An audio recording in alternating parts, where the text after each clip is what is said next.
Nagtipon-tipon ng 7 bar association sa Southeast Asia sa Association of Southeast Asian Nations o ASEAN Bar Leaders Summit dito sa Pilipinas.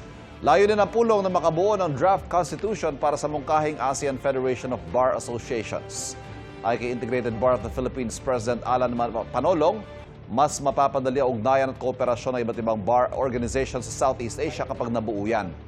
Makatutulong din daw ito kapag nangailangan ng legal assistance sa mga Pinoy at iba pang Southeast Asians sa anumang ASEAN country. Tinalakay naman ni Chief Justice Alexander Gesmundo ang responsableng paggamit ng Artificial Intelligence o AI para mapaganda pa ang serbisyo ng judiciary sa bansa.